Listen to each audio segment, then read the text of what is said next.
I find small creatures and ecosystems incredibly fascinating. After watching a bunch of videos on YouTube about small shrimp known as neocaridina, my girlfriend and I decided we wanted to start our own small shrimp colony.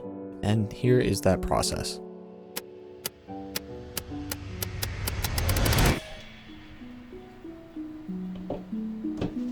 First, we got some supplies. Our tank was pretty dirty when we got it, but it was really cheap, so that is to be expected. The first thing we did was to give the tank a deep clean, making sure to properly wipe down and dry all of the glass before proceeding. We then added a layer of topsoil to the very bottom, which would help give the plants nutrients and serve as the base layer for our substrate.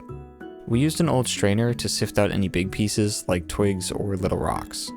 It worked well enough, but it took a long time, so we'll probably actually get a soil sifter next time. Ron very much enjoyed watching this process.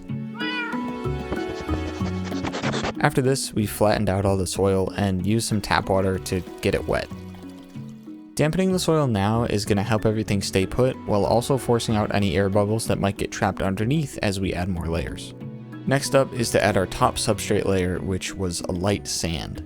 We bought 2 bags of sand, and for some reason one was way more coarse than the other, even though they were packaged and sold exactly the same. The finer layer went down first, then the coarse layer on top. Like I said, this was completely accidental, but it did make for a cool cross section when you look at the front of the substrate through the glass. Next was to add some dechlorinated water, which we tried doing just right into the corner, but quickly realized that wasn't going to work no matter how gentle we were pouring it.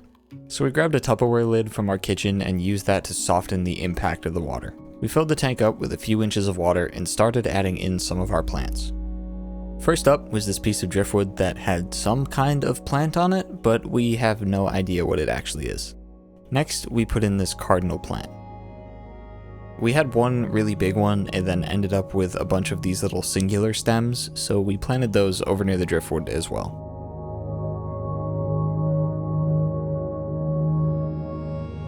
We also got a few patches of hairgrass, which was kind of a pain to plant because it really did not want to stay under the sand, but eventually we got it in.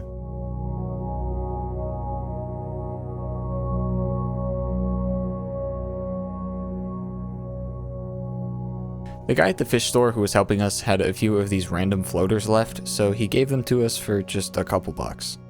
We had no idea what they were and honestly weren't sure if we were even going to put them in at first, but floaters are great for filtering the water and cycling the tank, so we threw them in anyways. We then filled up the rest of the tank and did a little bit of cleaning up. After this, we added a little sponge filter, which really did not want to sink to the bottom, so we had to anchor it under the piece of driftwood from before. Next was the heater.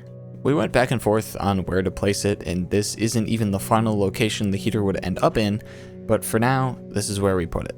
At this point, all the essentials were in, and we were both very tired, so we went to bed.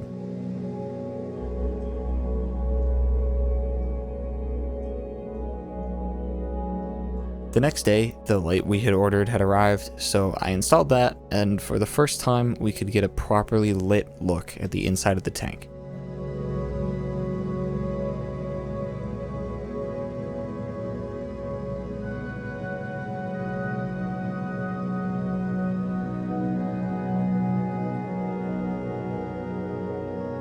We moved a few of the plants around to open up some room so we could add a few more things. We started by adding these angular rocks, which we formed into a small cave-like structure that the shrimp would hopefully enjoy hanging out in. We then threw in a thermometer just to make sure our water temps were correct. At this point, everything was mostly set. We just had to wait for the plants to start growing and the tank to mature. But just as I was sitting and looking at the plants, I spotted something. It's in this shot, but here, I'll make it a little more obvious. There was a random snail. We had no idea where it came from or how it got here, or even if it would survive in this brand new and completely sterile tank. But regardless, it was cool to see, and I enjoyed watching it slide around on the glass.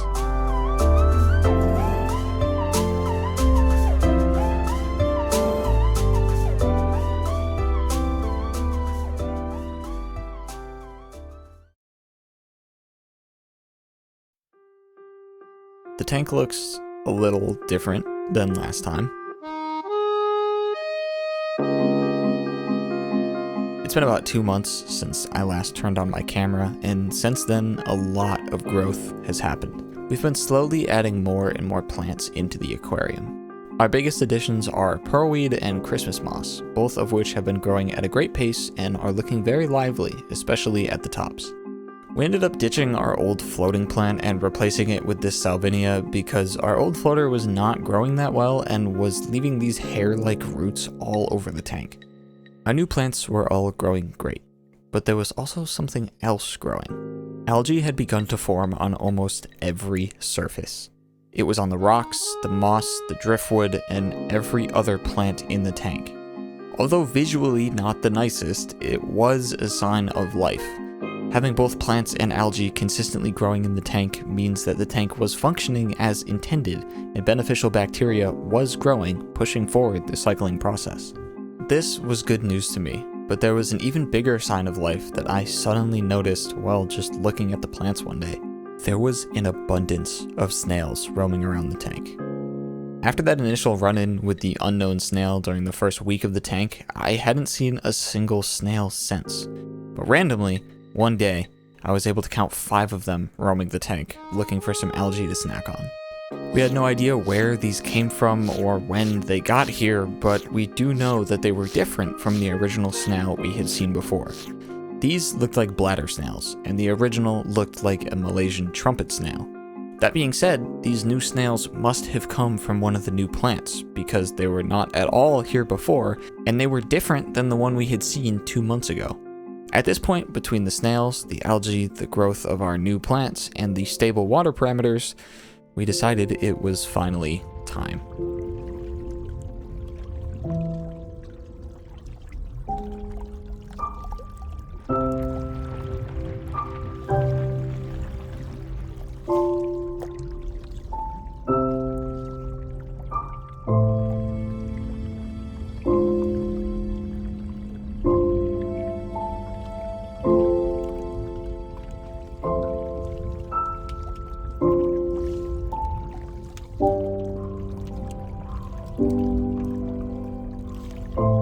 We carefully welcomed 10 neocaridina shrimp to their new home. Although they were probably a bit stressed at first, they wasted no time and started eating algae and snail waste immediately. These types of shrimp are grazers, meaning they will wander across the tank and eat whatever algae, decaying matter, and biofilm they come across.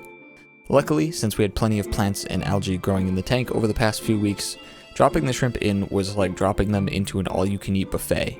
The most likely time for shrimp to die is when you first add them to a new tank, as they are sensitive to changes in water parameters and are easily starved if your tank is too sterile. Unfortunately, we did lose 1 shrimp in the process, but the rest of the shrimp are happy, and it's been an absolute pleasure to watch them scurry around, picking up anything they can find with their little arms. We quickly realized, however, that the 10 shrimp we had were not enough. Hopefully, there is at least 1 female in the batch so they can breed and naturally grow their population, but it's really hard to tell, especially since we aren't exactly experienced in shrimp keeping. For now, the only thing we can do is support the tank and give it time to flourish. The shrimp seem happy, the plants are all growing, and the snails are becoming a bit of a problem, but we do have various methods of population control for them. Aside from some basic maintenance and upkeep, the tank is mostly ready to be left alone to grow. And who knows, maybe in the future we'll add a new form of life into the tank.